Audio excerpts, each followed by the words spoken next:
Voilà, chers frères et sœurs bien-aimés dans le Seigneur, nous vous saluons dans les précieux noms de Jésus. Nous sommes une fois de plus ravis de vous retrouver encore en ce jour pour notre partage de la parole de Dieu. Comme vous le savez, jusqu'à la fin de ce mode confinement, nous travaillons en ligne pour apporter la parole de Dieu. Et ce matin, nous allons parler d'un sujet fort que le Seigneur a déposé dans notre cœur. Nous allons parler des enjeux des batailles générationnelles. Donc, les enjeux des batailles générationnelles. Alors, nous allons prendre deux passages des Écritures saintes. Le premier, c'est dans 1 Roi, chapitre 2, verset 8, qui sera suivi de Apocalypse, chapitre 12, le verset 7. Donc, nous prenons d'abord 1 Roi, chapitre 2, nous lisons le verset 8. À partir du verset 8, la Bible dit ceci: « Tu agiras selon ta sagesse et tu ne laisseras pas ses cheveux blancs descendre en paix dans le séjour des morts. Tu traiteras avec bienveillance le fils de Barzillai, le Galadite, et ils seront de ceux qui se nourrissent de ta table, car ils ont agi de la même manière à mon égard, en venant au-devant de moi, lorsque je fouillais Absalom, ton frère. Voici, tu as près de toi Shimei, fils de Guéra, benjamite des Bachurim. Il a prononcé contre moi des malédictions violentes le jour où j'allais à Manaïm. Mais il descendit à ma rencontre vers le Jourdain, et je lui jurai par l'Éternel, en disant: je te ferai point mourir par l'épée. Maintenant, tu ne le laisseras pas impuni, car tu es un homme sage et tu sais comment tu dois les traiter. Tu feras descendre, ensanglanter ses cheveux blancs dans le séjour des morts. Amen. Alors le deuxième passage, nous le prenons dans Apocalypse chapitre 12, le verset 7. La Bible dit ceci: « Et il y eut guerre dans le ciel, Michel et ses anges combattirent contre le dragon. Et le dragon et ses anges combattirent, mais ils ne furent pas les plus forts, et leur place ne fut plus trouvée dans le ciel. » Nous pouvons arrêter là. Ici, il y a des éléments importants que je voudrais souligner. C'est que, premièrement, la guerre qu'il y a eu au ciel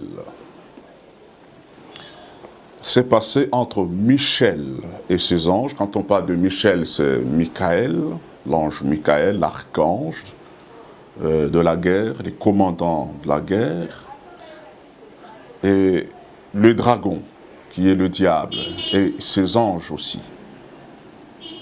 Donc les leaders du côté de Dieu, c'était Michel, et de l'autre côté, c'était les dragons. La Bible dit Michel et ses anges, et les dragons aussi et ses anges. Donc, les combats qui s'est mené au ciel, la guerre qui a eu au ciel, ne s'est pas menée directement entre Dieu et les diables, ou entre Dieu et les dragons, non. Dieu ne pouvait pas se lever de son trône et combattre le dragon. Il n'est pas à son niveau. Dieu est le créateur, incréé. Tandis que le diable, c'est un esprit créature. Donc le diable est une créature. Comme l'archange Michael, qui est aussi une créature. Donc Dieu ne pouvait pas descendre aussi bas pour mener les combats lui-même au diable. Non. C'est Michael, l'archange, qui a combattu contre le dragon, contre le diable. Et la Bible dit que le dragon ne fut pas trouvé le plus fort. Donc il a été vaincu par l'armée de Michael. C'est pour vous dire que lorsque Dieu nous recommande de combattre, il sait que l'ennemi est à notre niveau et le pouvoir que Dieu nous donne nous permet d'avoir la suprématie sur le diable. Parce que la Bible dit, voici je vous donne le pouvoir de marcher sur les serpents, sur les scorpions et sur toute la puissance du diable. Donc, le premier élément que je voudrais relever ici, c'est que la guerre s'est passée entre Michael et le diable. Mais ici, le diable avait pris la forme du dragon. On y reviendra avec notre message, parce que l'ennemi prend aussi la forme des monstres. Un dragon, c'est un monstre. On le verra peut-être dans nos interventions prochaines, comment combattre les monstres. On y arrivera. Alors, le deuxième élément que je voudrais souligner en rapport avec notre sujet, c'est que la première guerre spirituelle a commencé au ciel. Le premier combat spirituel a commencé au ciel. La première bataille spirituelle a commencé au ciel. Si aujourd'hui on peut parler de combat spirituel, si aujourd'hui on peut parler de guerre spirituelle, si aujourd'hui on peut parler de bataille spirituelle, soulignez que cela a commencé au ciel. Donc le premier combat spirituel n'a pas commencé sur la terre, mais c'était au ciel. Alors je voudrais vous dire, bien aimé, que si le diable n'a pas hésité de faire la guerre au ciel, si le diable n'a pas hésité de s'engager dans les combats spirituels au ciel, s'il n'a pas hésité de mener une bataille spirituelle au ciel, comment pourra-t-il hésiter de vous combattre sur la terre? D'autant plus que la Bible dit qu'il a été précipité.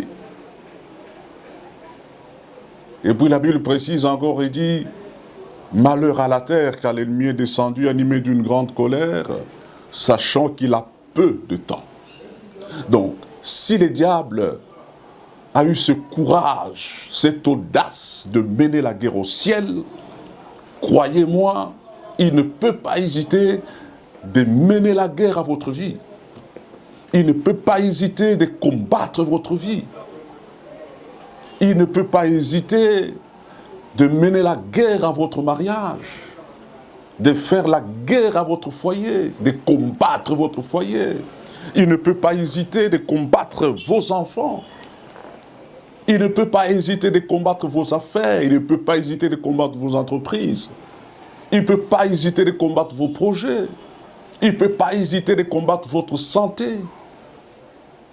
Bien-aimés dans le Seigneur, je voudrais que vous en soyez conscients. Le diable a mené la guerre au ciel. Malgré qu'il a été vaincu, mais il a eu cette audace de mener la guerre au ciel. Ne pensez pas qu'il va hésiter de vous combattre. Il ne peut pas hésiter de combattre l'Église qui est sur la terre. Il ne peut pas hésiter de combattre les enfants de Dieu, les serviteurs de Dieu, quel que soit votre titre ecclésiastique. Là, il a mené la guerre contre l'armée céleste qui était au ciel. Donc, il faudrait que nous comprenions que l'ennemi qui n'a pas hésité de mener la guerre au ciel n'hésitera pas de vous mener la guerre. Il n'hésitera pas de combattre votre vie, de combattre votre maison, de combattre votre mariage. Il n'hésitera pas de combattre vos entreprises. Et le troisième élément que je vais relever ici, je relève ces éléments avant que nous n'entrions dans le vif de notre sujet de ce matin, c'est que le combat spirituel est une réalité. Le combat spirituel est une réalité. Bien-aimés, quelle que soit l'église dans laquelle vous êtes, quels que soient les types d'enseignements que vous avez reçus dans vos églises, le combat spirituel est une réalité. Parce que la Bible en parle. Ne vous faites pas d'illusions pour dire non, ces histoires-là des combats. Les combats est réel. Que vous en soyez conscient ou pas, vous êtes sujet aux attaques maléfiques, aux attaques démoniaques, aux attaques sataniques. Donc le combat spirituel est une réalité. Sachez que le combat spirituel existe. Et j'ai dit que le manque de prise de conscience que les combats spirituels existent est un désastre. Lorsque vous n'êtes pas conscient que le combat spirituel est une réalité, c'est un désastre pour vous.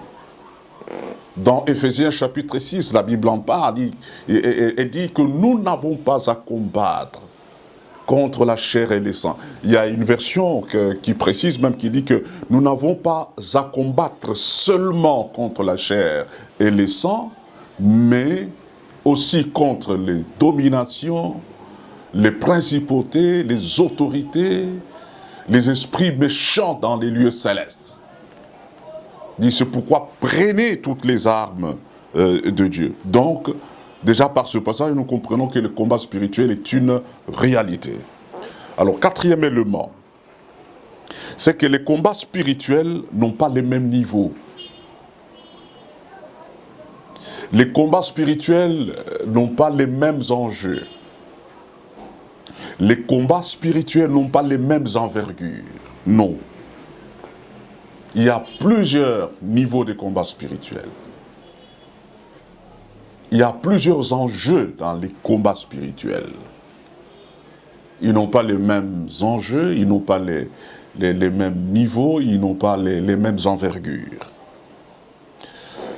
Cinquième élément, c'est que dans toutes les batailles spirituelles qui existent, la bataille la plus rude et la plus délicate, c'est la bataille générationnelle, ou ce sont les batailles générationnelles. Je reprends, bien aimé, j'ai dit de toutes les batailles qui existent, de tous les combats spirituels qui existent. Les batailles les plus rudes et les plus délicates, ce sont les batailles générationnelles. Alors, je voudrais, à ce niveau, parler des enjeux des batailles générationnelles. Parce que j'ai dit que de toutes les batailles qui existent, de tous les combats spirituels que l'homme peut mener, les plus rudes et les plus délicats, ce sont les combats générationnels ou ce sont les batailles générationnelles. Alors nous voyons les enjeux des batailles générationnelles ou encore les caractéristiques de la règle générationnelle maléfique. Donc nous allons relever 6 ou 7 choses en rapport avec les batailles générationnelles. Premièrement, c'est que les batailles générationnelles, ce sont des batailles qui traversent les générations. Nous les appelons les batailles transgénérationnelles. Donc, vous devez savoir qu'il y a des batailles qui traversent des générations, bien-aimés. Il y a certaines batailles qui s'arrêtent avec une personne. Mais il y a des batailles qui vont au-delà d'une personne pour atteindre des milliers de personnes. Donc il y a des batailles que nous appelons batailles générationnelles. Ce sont des batailles transgénérationnelles. Quand vous lisez dans 1 Roi chapitre 2, verset 8, que nous avons vu en introduisant, il y a quelque chose de très important que David est en train de relever. Il dit à son fils Salomon de veiller à faire du bien à la famille Barzillai. Il dit il faut bien traiter ses enfants. Donc comme la bénédiction aussi, elle est générationnelle, elle est transgénérationnelle, la malédiction aussi est transgénérationnelle. La bénédiction traverse les générations, les combats aussi, il y a des combats qui traversent aussi les générations. Alors David demande à Salomon de veiller sur les enfants de Barzillai et de les inviter même à sa table. Ça, c'est un privilège exceptionnel. Mais il ajoute, il dit Shimei qui n'est pas non loin de toi. Donc il était dans les parages. Parce que les bibliques disent que la maison de Shimei était presque en diagonale du palais royal. Alors maintenant David dit à son fils Salomon, parce que David est déjà au soir de sa vie, c'est Salomon qui va prendre le trône, il dit n'épargne pas Shimei. Souviens-toi que lorsque j'ai fouillé les attaques de ton frère Absalom, Shimei m'a maudit. Je m'étais réservé de me venger contre lui. Mais toi, mon fils, ne le laisse pas. Il faut que ses cheveux blancs soient ensanglantés et aillent dans la terre ensanglantée. David insiste. Donc vous voyez que David, c'est une génération qui passe. Mais il transmet les combats. Il instruit son fils pour continuer les combats. Et si Shimei avait des enfants, ses enfants aussi allaient être victimes de ce combat. Il dit, ne les laisse pas. Il dit, tu as dans ton entourage Shimei, fils de Gera, un benjamite du village de Baourim. Il a prononcé contre moi de terribles malédictions le jour où j'ai dû me réfugier à Mahanaïm. Mais lorsqu'il est venu à ma rencontre vers le Jourdain, à mon retour, je lui ai juré que je ne le ferai pas mourir. Mais maintenant, ne les considère pas comme innocents. Tu es un homme avisé. David souligne, il dit à Salomon, tu es un homme avisé. Et tu sauras comment tu dois les traiter. Tu verras ce qu'il soit mis à mort malgré son âge. Donc s'il avait des fils, des petits-fils, ils allaient subir aussi le même sort. Donc vous voyez comment se font les combats générationnels, les batailles générationnelles. Je me rappelle, il y a quelques années, un papa que je connaissais très bien, qui m'avait appelé pour la prière, je l'ai trouvé alité, ça faisait quelques jours qu'il n'arrivait pas à bouger, il était complètement paralysé et fauché complètement. il n'avait plus rien. Il s'est retrouvé dans une précarité inouïe. Alors quand je suis arrivé, je parlais avec lui. Il m'a dit qu'il était en train de voir des hommes armés, avec des machettes, des couteaux, qui le menaçaient. Et ces hommes disaient, ton père est parti avec notre dette. Ses papas avaient plus de 70 ans, avec des enfants et des petits-fils. Donc son père était déjà décédé. Mais dans sa maladie-là, il voit des hommes qui lui disent, ton père est parti avec notre dette. Et c'est toi qui dois la payer. Donc on doit t'achever, on doit te détruire. Donc vous voyez que les problèmes, les engagements se sont passés avec son père, mais c'est lui qui subit les conséquences. C'était une bataille générationnelle. C'est pourquoi j'ai toujours dit, bien aimé, qu'il ne faut jamais, j'insiste, jamais prendre à la légère les batailles générationnelles. On ne blague pas avec les batailles générationnelles. Parce qu'ici, la règle, elle est fondée sur des actes, elle est fondée sur les pactes, elle est fondée sur des alliances. Donc l'ennemi ne vous laissera pas tranquille. Les combats qu'il a commencé avec votre grand-père, avec votre arrière-grand-père, les combats qu'il a commencé avec votre père, il les continuera avec vous. Alors, le deuxième enjeu ou caractéristique que je voudrais relever ici, des batailles générationnelles, c'est que les esprits qui ont combattu votre père vous combattront aussi. Les esprits qui ont combattu votre mère vous combattront aussi. Les esprits qui ont marché avec votre père, si ce sont des esprits maléfiques, ils vous combattront lorsque vous êtes de l'autre côté, que vous les vouliez ou non. Donc l'ennemi qui a combattu votre père sera votre ennemi. L'ennemi qui a combattu votre mère sera votre ennemi. Ça, il faut le mettre en tête. Il faut le retenir, bien-aimé. Les combats que l'ennemi a menés à tes parents, il va les mener aussi contre toi. Troisième enjeu, c'est que si vos parents n'ont pas remporté des batailles contre les ennemis, contre ces esprits maléfiques, sachez que le même combat sera acharné contre vous.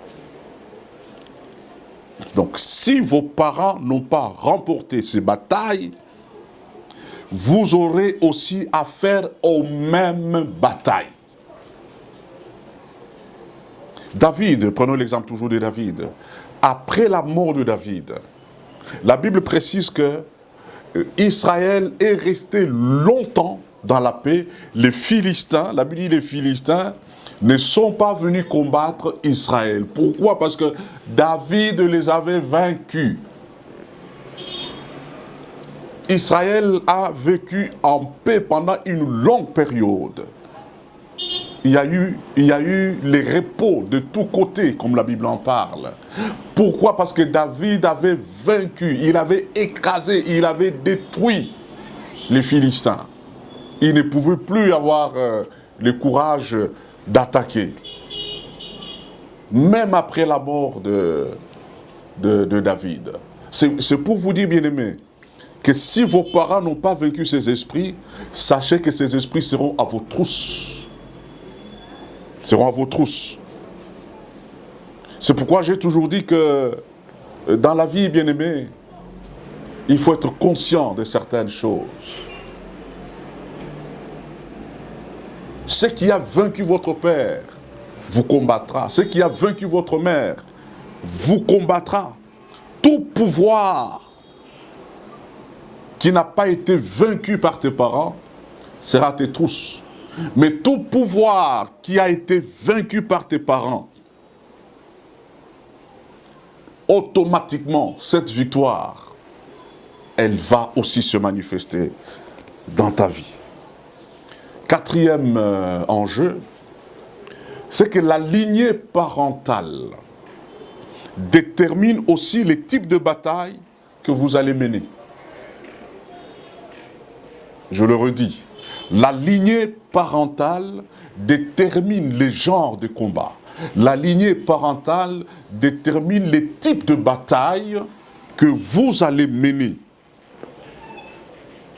C'est pourquoi j'ai dit quelquefois à certains amis, certains frères et certaines sœurs, que vous pouvez avoir tous la même église, être tous dans une même église, recevoir les mêmes enseignements, avoir le même pasteur, mais vous n'avez pas les mêmes batailles, non.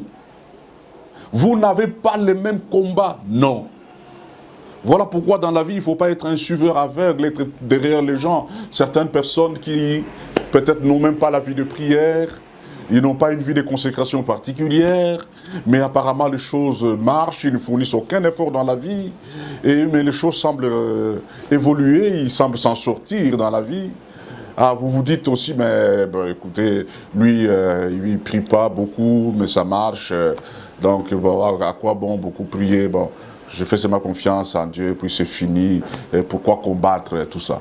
Bien aimé, vous pouvez avoir la même église, avoir le même pasteur, mais ne pas avoir les mêmes combats, ne pas avoir les mêmes types de batailles. Parce que vous ne savez pas ce que ces ascendants ont dû faire sur le plan spirituel. Il y a des gens pour qui les parents se sont battus, ils ont brisé les liens des familles, les malédictions des familles, ils ont détruit les pactes et les alliances et les autels qui criaient contre la famille. Ils ont vaincu. Et leurs enfants viennent dans un cadre déjà assaini. Donc l'arrière-plan est déjà pur, l'arrière-plan est déjà assaini. Donc ils se retrouvent dans un cadre déjà favorable. Alors ces enfants ne fourniront pas beaucoup d'efforts, les choses marchent, ils ont des opportunités, ils ont des ouvertures, ils percent. Mais tandis que dans votre famille, à vous, vos parents n'ont pas mené les mêmes types de combats, les parents n'ont pas vaincu, ils n'ont pas réussi à écraser les puissances maléfiques des familles. Alors, vous aurez ce combat, vous deviez vous battre alors, vous allez avoir une responsabilité particulière pour combattre contre ces puissances des ténèbres, contre ces puissances, ces entités maléfiques, pour libérer votre voie. Mais pour les autres, la voie a déjà été libérée. Elle a été déjà déblayée. Les chemins ont déjà été aplanis par les ascendants, par les parents. Mais chez vous, peut-être même les parents qui connaissent le Seigneur, certains n'ont pas conscience qu'ils doivent déblayer le terrain, n'ont pas conscience qu'ils doivent vaincre les puissances générationnelles. Donc, j'étais en train de dire que la lignée parentale détermine les types de combats que vous aurez.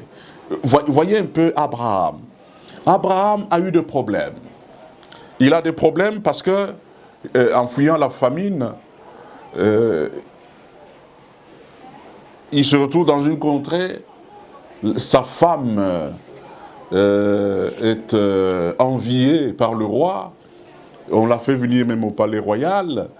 Abraham n'a pas le courage de dire que c'est sa femme, mais il dit que c'est sa sœur. Donc en fait, c'était tout un combat, bien aimé. Ce qui s'est passé, il y a des biblistes qui disent qu'on a pratiquement abusé de la femme d'Abraham. Les autres disent non. Bon, la Bible ne dit pas la chose de la manière la plus claire. Mais vous voyez que c'était un combat. Alors, 40 ans après, Isaac rencontre le même type de combat. Parce qu'Abraham n'avait pas vaincu ce combat-là. N'eût été la grâce de Dieu. Mais Isaac a eu le même type de combat 40 ans après. Ce n'est pas fortuite. C'était tout un combat spirituel. C'était toute une bataille générationnelle. Donc les combats que tes parents n'ont pas vaincus va aussi, d'une manière ou d'une autre, s'inviter dans ta vie. Nous voyons Élie. Élie le Tishbite, qui a eu des problèmes avec Jézabel. Et Jézabel a juré pour dire que les dieux mettraient dans leur colère si demain je ne te coupe pas la tête. Quand il dit demain là, c'est-à-dire dans le jour qui arrive, ça peut être des mois, ça peut être des années. Ça peut être c'est les futurs, en fait. Si je ne te coupe pas la tête, que les dieux mettraient dans leur colère. Et bien aimé, plusieurs centaines d'années plus tard, des milliers même, Jean-Baptiste, la Bible dit, il avait l'esprit d'Élie. C'est ce que la Bible dit. Donc, en d'autres termes, il était de la lignée d'Élie.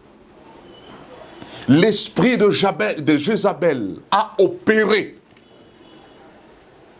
Et la tête de Jean-Baptiste a été coupée. La menace de Jézabel s'est accomplie des milliers d'années plus tard.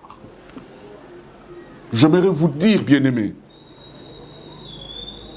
que les batailles générationnelles sont des batailles avec lesquelles on ne blague pas. Cinquième enjeu, c'est qu'on peut hériter une bénédiction des parents. On peut aussi hériter une malédiction des parents. On peut aussi hériter un combat des parents. On peut aussi hériter une ligne de conduite des parents. Donc il y a beaucoup de choses dans nos vies qui proviennent de la lignée. Je donne un exemple. David renverse Goliath. Les rois, Saoul, ne pose pas la question, ces garçons habitent où? Il a fait quelle formation militaire? Non. Mais écoutez la question de Saül. Il dit, de qui ces garçons est-il fils? Parce qu'il y a un rapport, il y a un lien avec la lignée. Cette force vient de quelque part. Donc ici, Saül voit les enjeux spirituels. Parce que Goliath était comme un démon, c'était comme un diable. Pour renverser ce Goliath, ces garçons doivent avoir hérité quelque chose de ses parents. C'est pourquoi, bien-aimés, je dis que la lignée détermine beaucoup de choses dans nos vies. Ça, c'est à ne pas négliger, ça, c'est à ne pas oublier. Alors, sixième enjeu, c'est que beaucoup de gens aujourd'hui sont victimes des batailles générationnelles. Parfois sans se rendre compte. Victimes de batailles générationnelles, parfois eux-mêmes l'ignorent. Mais le combat est là. La bataille est réelle. Vous êtes victime, mais vous ignorez que ce sont les effets des batailles générationnelles. Vous avez des problèmes dans la vie, mais vous ignorez que la source, ce sont les batailles générationnelles. Il y a des gens qui vivent dans une sorte de misère pérenne. Quand on regarde les grands-parents, on regarde les parents, on regarde les enfants, c'est une sorte de misère pérenne. J'aime ce que Esther dit. Elle dit au roi, car nous avons été vendus pour être tués. Ça, c'est la reine Esther qui dit. C'est très fort ce qu'elle déclare. Nous avons été vendus. Donc il y a beaucoup de gens qui vivent les effets des ventes maléfiques. Ça, c'est générationnel. Ce sont des batailles générationnelles. Les ascendants ont dû vendre quelque chose de votre vie, quelque chose de votre famille. Ça peut être la procréation. Il y a des familles où les gens ont un problème de procréation. Quand vous voyez la tante, c'est la même chose. La grande sœur, c'est la même chose. La petite, donc, pour concevoir, c'est toute une guerre. C'est tout un combat. Là où les autres ne fournissent aucun effort. Ce sont des fois des effets des batailles générationnelles. Il y a des gens qui sont en train de souffrir parce que leur richesse, leur prospérité avait été vendue. Donc ils ne peuvent pas émerger, non. Toute une famille dans la précarité, toute une génération, l'autre qui vient, la même chose. Quand vous voulez faire monter un peu la tête, vous voulez percer un peu, on vous élimine. Non, il n'y a personne qui réussit dans la famille. Il y a des familles où les gens ne peuvent pas avoir des diplômes, même un simple diplôme d'État, de baccalauréat. Pourquoi? Parce que ça a été déjà vendu dans le monde des ténèbres. Donc vous pouvez tout faire, rien à faire, sans avantage, sans succès. Il y a des gens pour qui le mariage a été vendu. Donc les hommes peuvent venir, ils peuvent se changer. Donc il y a des femmes, des sœurs qui changent de fiancé comme des blues. Excusez-moi ce terme, mais c'est une réalité. Il vient, il part, et l'autre vient, il prend l'autre, il part, et ainsi de suite. Comment voulez-vous qu'une personne puisse connaître 15, 16, 17 fiançailles? C'est anormal. Et parfois, on a les yeux fermés, on est inconscient de certaines choses. Donc il y a des familles comme ça, les mariages déjà vendus. Donc si vous entrez dedans, vous devez sortir. On ne vous laissera pas tranquille. Le monde des ténèbres va s'acharner, va s'abattre contre vous parce que votre mariage a déjà été vendu. Donc vous pouvez y entrer, mais c'est sûr que vous allez sortir de là. Parfois de manière inexplicable. Donc Esther dit quelque chose de très fort, il dit « Nous avons été vendus. » Vendus. Il y a des gens aujourd'hui qui ont des relations qui se brisent toujours. Quand vous avez une bonne relation, ça finit toujours par se casser. Vous avez une bonne relation, ça finit par se briser. Pourquoi? Parce qu'il y a des batailles. Il y a des batailles, il y a des poursuites, il y a des réclamations. Parce que vous ne pouvez pas être heureux. Donc ces relations-là ne doivent pas vous faire du bien. Il faut qu'elles soient brisées. Il y a des gens qui n'arrivent jamais à avoir des postes lucratifs. Quand il a un poste, c'est un poste où il ne profite rien. Il y a des gens qui fournissent beaucoup d'efforts, qui donnent le meilleur d'eux-mêmes, mais en retour, ils n'ont pas de récompense. Ce sont d'autres personnes qui sont récompensées parce qu'on a déjà vendu ce qui est à eux. Que des gens qui ont des potentiels aujourd'hui, des gens intelligents, des gens qui ont des atouts, mais qui ne réussissent pas dans la vie. Et vous voyez quelqu'un d'autre qui n'est pas intelligent, c'était un bourrique même à l'école. Il ne connaît rien, mais c'est celui-là qui semble être élevé, qui semble être émerger, qui semble être considéré. Bien aimé, les batailles générationnelles sont une réalité. Et sachez que les batailles générationnelles n'ont pas de respect pour vous. Les batailles générationnelles n'ont pas de respect pour votre vie. Les batailles générationnelles n'ont pas de respect pour votre titre ecclésiastique, ni pour votre onction, non.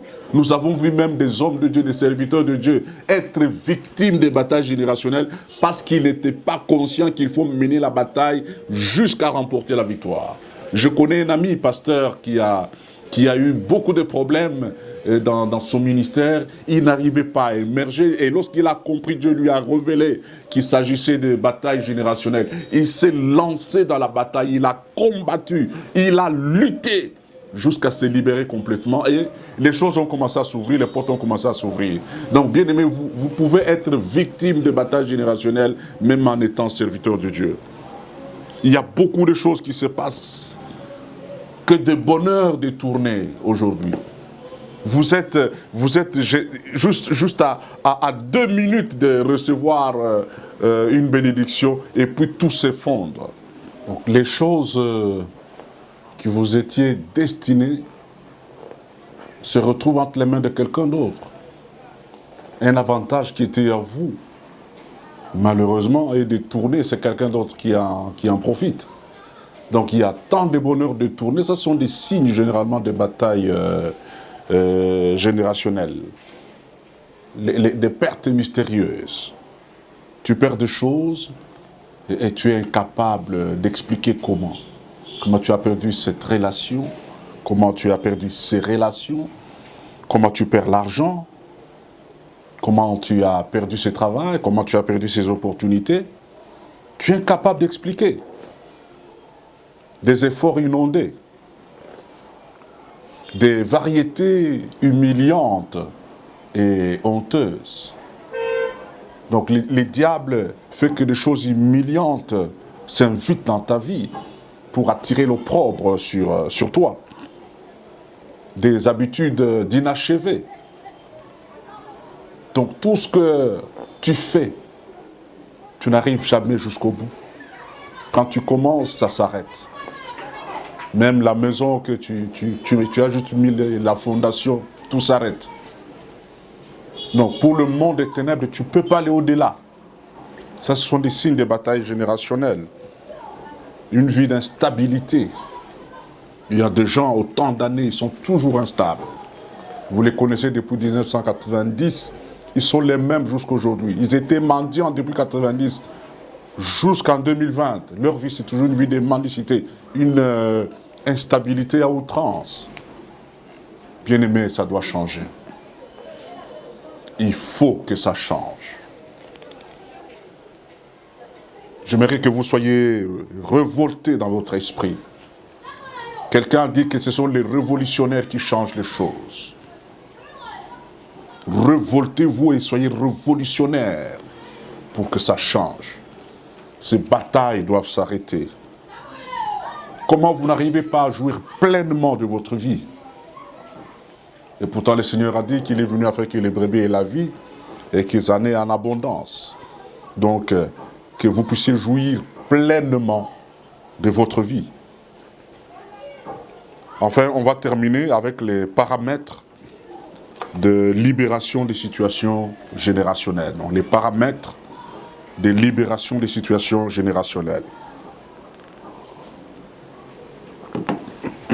Premier paramètre, c'est la prise de conscience.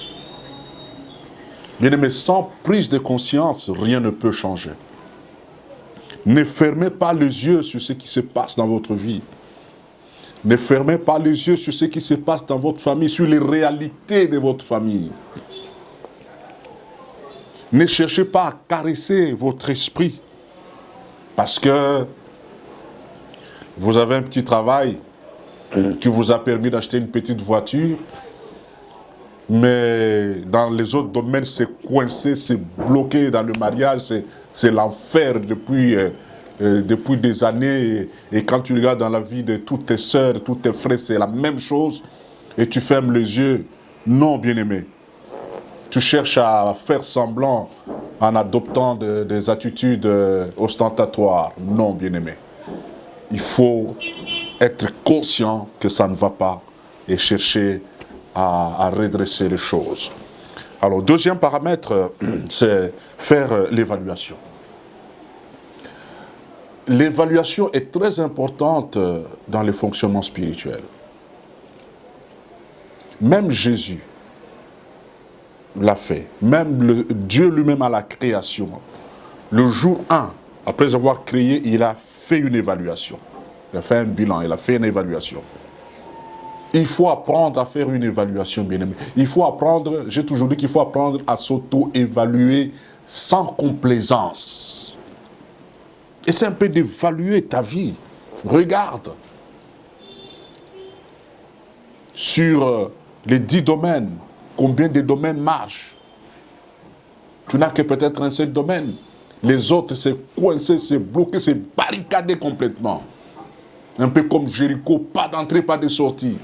Non, il faut faire une évaluation, bien-aimé, sans complaisance. Tu évalues ta vie. Tu évalues un peu la vie de ton mariage. Depuis que tu t'es marié. Il y a des gens aujourd'hui qui ont des maladies compliquées. C'est venu d'où? Du mariage. À cause des complications, des tiraillements, des mésententes à outrance, depuis que vous avez commencé. Donc il y a des gens comme ça, il y a des familles où pour les diables, vous, le mariage, il n'y aura pas de bonheur. Où vous êtes dehors. Mais dès que vous êtes dedans, c'est les combats sur combats chaque jour. C'est pas normal. C'est pas normal, bien-aimé. Il y a même des mariages qui vivent au rythme de la météo. Donc, aujourd'hui, le soleil est le ciel est un peu clair, et puis le ciel devient nuageux, et puis c'est un peu ça. Donc, votre mariage vit au rythme de la météo. C'est pas normal, bien-aimé. Dieu ne nous appelle pas à ça. La Bible dit qu'il trouve une femme, trouve le bonheur. Hein, vice-versa. Un homme heureux, un homme béni, un homme sage, qui le trouvera? Donc, c'est ça. Pour Dieu, le mariage, c'est un bonheur. Mais pour vous, le mariage, c'est un enfer. Il faut évaluer toutes ces choses. Évaluer votre état de santé, évaluer la vie de vos enfants, évaluer votre famille, évaluer les réalités de votre famille. Bien-aimés, quel type de vie vous menez? Quel type de vie mène votre famille? Examinez quelles sont les situations prédominantes dans votre famille. C'est ça l'évaluation. Vous examinez, vous analysez, vous voyez les situations prédominantes dans votre famille. Et vous prenez les taureaux par les cornes parce qu'il faut que ça s'arrête. Et ça doit s'arrêter. Il y a des gens, je vous dis bien aimés, qui ont arrêté ces choses dans la vie. J'en connais plusieurs et j'ai beaucoup de témoignages. Ils ont arrêté ces choses. Et quand vous regardez la vie de la famille, les choses commencent à émerger. Les gens commencent à s'épanouir. Pourquoi? Parce qu'un jour, ils ont compris qu'il y a des choses qu'il faut renverser. Il y a des batailles qu'il faut coûte que coûte mener pour l'émancipation totale et la libération spirituelle. Le troisième paramètre, excusez, c'est la repentance. La repentance est d'une importance capitale dans la libération des situations générationnelles, des combats, des batailles générationnelles. Soulignez que la vie de péché confronte l'ennemi. L'ennemi est confronté lorsque vous menez une vie de péché. L'ennemi est confronté lorsque vous menez une vie de désordre. Lorsque vous menez une vie à l'encontre de la volonté de Dieu, à l'encontre des préceptes de Dieu. Et le péché ouvre la voie aux liens maléfiques générationnels. Donc vous ne pouvez pas mener un combat contre les forces générationnelles si vous vivez dans une vie de péché, parce que les péchés confrontent l'ennemi. Donc la repentance est importante, et pour vous, et pour vos ascendants. Parce qu'il y a des choses qui pèsent sur certaines familles, parce qu'il y a certaines pratiques qui ont été faites par les ascendants, et les conséquences coulent sur eux. Donc une repentance sincère, et pour vous-même, une repentance sincère, et pour vos ascendants, donc vos parents, et tous les autres ascendants.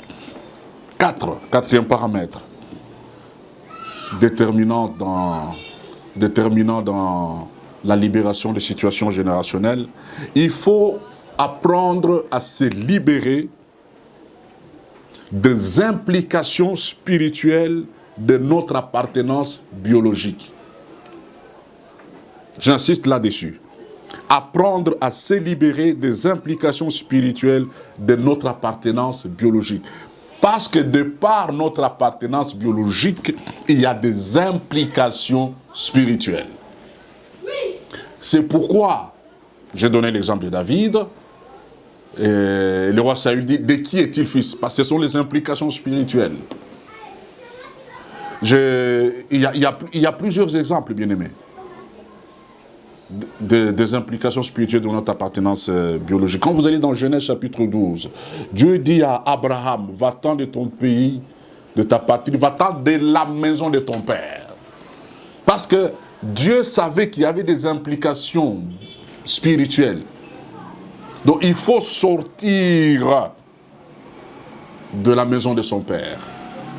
Sortir de la maison de son père, c'est se libérer des implications spirituelles de l'appartenance biologique. Il y a une appartenance biologique, bien sûr, mais je me libère des implications spirituelles de cette appartenance biologique. Il y a des gens, beaucoup de gens qui ne font pas ça. Ce que les autres appellent couper le cordon ombilical, il y a plusieurs termes qui sont utilisés par les chrétiens et consorts. En fait, c'est se libérer des implications spirituelles.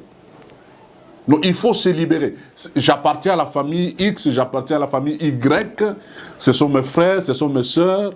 Cela ne voudrait pas dire que ce ne sont plus les membres de votre famille, vous ne pouvez plus les fréquenter, vous ne pouvez pas avoir des relations avec eux. Non, ce n'est pas ça. Ça, c'est une compréhension biaisée. La réalité, c'est qu'il faut se libérer des implications spirituelles de l'appartenance biologique. C'est ce que Dieu était en train de dire à Abraham. Ce qu'Abraham a fait ici, c'est un type prophétique, c'est une typologie qui est très éloquente, bien aimé. Donc, c'est libérer de ces implications-là.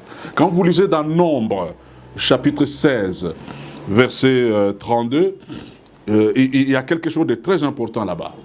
C'est que Corée, qui est issu de la tribu de Lévi, se révolte contre Dieu en blâmant Moïse, le serviteur de Dieu. Donc, il s'est révolté contre Dieu, c'est un rebelle. Et Dieu a frappé, lisez votre Bible. Il y a des moments où Dieu déchirait même la terre, il engloutit les gens. Et là, ça devait être lui et toute sa famille. Mais quand vous allez au chapitre 36, vous allez voir que les fils de Corée avaient été épargnés. Donc leur papa a subi les châtiments, leur papa a été frappé, mais au lieu que ça suive les enfants ont compris qu'il faut se libérer directement des implications spirituelles de leur appartenance biologique. C'est ce que la Bible nous dit. Ils se sont soustraits. Ils se sont retirés des actes de leur père. Ils ont refusé d'adhérer. Lisez ce passage dans Nombre 26 à partir du verset 11. Ça, c'est très important. Donc, ce retrait-là est une clé de taille pour la libération. Bien-aimés, vous devez vous soustraire de ces implications spirituelles. Vous libérez. Et cela, c'est pas la prière. Il faut le déclarer, je me libère de toute implication spirituelle de ce qui a été fait de maléfique dans ma famille, de ce qui a été fait de pactes. Donc, c'est libérer, se retirer. La Bible dit que ce que vous lirez sur la terre sera lié dans le ciel. Il y a une version qui est très éloquente qui dit que ce que vous refuserez sur la terre sera sanctionné par l'autorité divine. Donc si tu refuses, tu te soustrais. Donc il y a des choses qu'il faut refuser spirituellement. Dont il faut se soustraire. Il faut se libérer des implications spirituelles de votre appartenance biologique, comme j'étais en train de les dire. Donc il faut prononcer ce retrait-là, il faut le déclarer. Celui qui croit du cœur et qui confesse de la bouche sera sauvé. Le verbe sauver ici veut dire être tiré du danger. Donc celui qui croit du cœur et qui déclare de la bouche sera tiré du danger. Donc il faut prononcer ce retrait et le faire suivre par des actes correspondants. Alors 5e paramètre déterminant pour sa libération des implications de bataille générationnelle, c'est procéder par des prières de siège. Il y a plusieurs types de prières. Mais je vais juste relever quelques aspects. Donc, il faut procéder par des prières de siège. Les prières de siège, ce sont des prières de combat qui consistent à frapper l'ennemi et ses œuvres sans répit, jusqu'à les terrasser. Parce qu'il y a certaines prières que nous faisons avec répit. Tu fais un peu un jeûne de 2-3 jours, tu pries un peu, puis tu fais passer encore 2 mois, tu reviens encore à la charge. Non. Les prières de siège, ce sont des prières où on ne lâche pas. Ce sont des prières où il n'y a pas de répit. Des prières de combat qui consistent à frapper l'ennemi et toutes ses œuvres sans répit jusqu'à les terrasser. Parce que si tu frappes sans les terrasser, il faut savoir que l'ennemi, c'est un spécialiste en rebondissement. C'est comme ça qu'il y a des gens qui ne comprennent pas pourquoi certaines situations qui semblaient se calmer rebondissent. C'est parce que tu n'as pas frappé jusqu'à éliminer, à terrasser complètement l'ennemi. Donc ici, dans la prière de siège, il faut assiéger l'ennemi. Il faut assiéger ces œuvres dans notre vie. Il faut les assiéger, bien-aimés. Un ennemi assiégé finit par se rendre. C'est comme ça que dans l'Ancien Testament, vous allez voir que certaines techniques de bataille de l'ennemi, c'était de faire des sièges. Quand on fait le siège, finalement, il n'y a plus à manger, il n'y a plus à boire, il n'y a plus rien, et les gens se rendent. Donc, spirituellement, c'est presque la même chose, bien-aimés. Apprenez à faire les prières de siège. Les prières de siège sont des prières puissantes. Ce sont des prières terribles. Vous pouvez vous décider à jeûner chaque semaine jusqu'à la fin de l'année. Vous avez 2 jours de jeûne par semaine. Vous avez 1 jour de jeûne. Donc, tous les jours, vous assiégez les forces maléfiques. Un ennemi assiégé finit toujours par se rendre. Alors, bien-aimés dans le Seigneur, je voudrais que vous compreniez. Les prières de siège, ce sont de longues prières.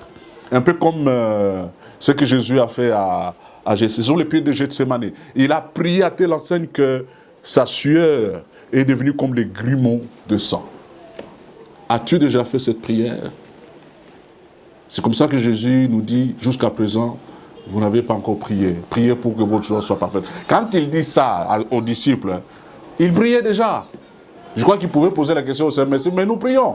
Donc Jésus était en train de leur dire, vous n'avez pas encore, donc la dimension là n'est pas encore la dimension adéquate pour vous libérer de certaines choses. Donc priez, bien-aimés, pour que votre joie soit parfaite. Faites de longues prières permanentes, persévérantes et ferventes. Je vous dis, vous allez vous libérer. Levez-vous, bien-aimés, et menez les combats contre ces forces maléfiques qui agissent dans votre famille, contre les ennemis qui sont dans votre ADN, qui sont dans votre généalogie. Il faut les écraser, mener un combat acharné contre. La Bible dit les royaumes appartiennent aux violents. Il faut exercer une violence spirituelle. Ce sont des prières de siège, des prières puissantes. J'aimerais vous dire, bien aimé, si vous vous engagez là-dedans, après cette période de combat, de bataille générationnelle, vous allez vivre un temps bénéfique, un temps de grâce pétrichore. Cela est très important. Vous allez vivre un renouvellement, un rafraîchissement, bien aimé. C'est très important. J'aimerais vous exhorter à vous lever et à combattre pour que vous ayez le repos de tous côtés. J'ai toujours dit que dans la vie, je refuse les duos contrastés. Où vous avez le mariage, mais il n'y a pas de procréation. Donc vous avez lutté pour avoir les mariages vous l'avez. Maintenant pour avoir des enfants, 1 année, 2 ans, 3, 4, 5, 15 ans, 20 ans, 17, 21 ans, 22 ans, 23 ans, sans enfants.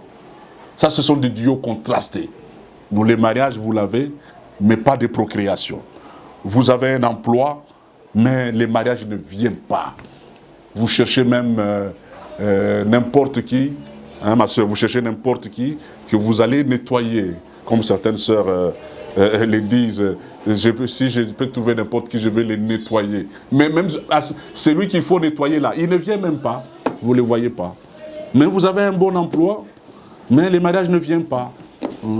Ces duos contrastés là, il faut les refuser. Ce sont des signes généralement de bataille générationnelle. Vous avez le mariage, mais l'argent c'est tout un problème. Vous menez une vie de galère, une vie de souffrance, une vie de précarité.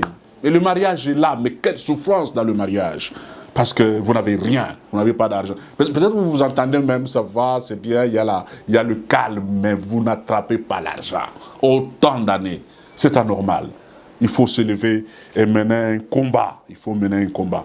Où vous avez des enfants, mais des enfants qui sont toujours des bourriques. Vous étiez intelligent à l'école. Comment vos enfants ne sont pas intelligents? Ils ne font que jouer. Donc il y a un combat qui est mené contre les enfants. Donc il y a beaucoup de choses. Les duos contrastés, il faut le refuser, bien-aimé. Où tu as un emploi, mais jamais de poste lucratif. Jamais, jamais, jamais. J'aimerais te dire aujourd'hui que tout repose sur toi, bien-aimé.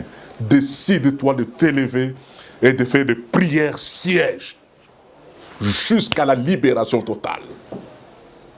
Par des jeûnes et de prières, par des prières violentes, par des prières stratégiques, par des prières de nuit, par des retraites. Fais-les, bien-aimés, pour faire un combat acharné contre les forces générationnelles, jusqu'à les vaincre. Et tu verras qu'après toi, la génération qui va arriver vivra dans la paix. J'aimerais que tu comprennes que tu dois être une génération charnière. Donc, avant toi, c'était le chaos. Mais à partir de toi et après toi, c'est la lumière qui commence. C'est le bonheur qui commence. Sois une génération charnière. Que la phase de la bénédiction commence avec toi. J'aimerais te dire que cela va arriver ainsi. Décide-toi de t'élever et tu vas te rendre compte que tu seras une bénédiction et une source de bénédiction. Que le Seigneur vous bénisse. Alors, nous allons vous donner une recommandation selon la pensée que le Seigneur a déposée sur notre cœur. Nous serons en jeûne et prière cette semaine. Nous allons prendre la journée du lundi, de mardi et de mercredi. Nous sommes à jeûne. Le soir, nous prenons un repas léger. Un repas léger le soir. 3 jours de jeûne et prière. Alors, les 2 premiers jours, donc le lundi et le mardi, ce sont des journées de repentance. Que nous puissions nous repentir sincèrement, et pour nous-mêmes, et pour nos ascendants, pour nos parents, pour qu'il n'y ait pas un obstacle à la puissance de la prière que nous allons libérer. Alors maintenant, le 3e jour, c'est là que nous allons commencer à détruire toutes les œuvres, les entités de forces générationnelles. Tout ce qui a bloqué votre vie, qui pourrit votre vie. Nous allons les détruire, bien-aimés. Nous allons nous libérer de toutes les implications spirituelles de notre appartenance biologique. Donc ça, c'est le 3e jour. Nous allons mener ce combat pendant 3 jours. Je vous dis, bien-aimés, vous allez voir ce qui va se passer. Parce que c'est un nouveau commencement que Dieu veut inaugurer dans ta vie. Que le Seigneur te bénisse. Nous avons notre pensée de prière. Et pour ceux qui ont leurs offrandes, actions de grâce et dîmes, vous connaissez comment on le fait. Vous pouvez déposer sur ces comptes. Voilà, les numéros sont là, sur l'écran. Vous déposez. Et si vous avez un problème qui nécessite une assistance spirituelle, par la prière, par des conseils, vous pouvez nous appeler, nous sommes disposés pour vous. Que le Seigneur vous bénisse.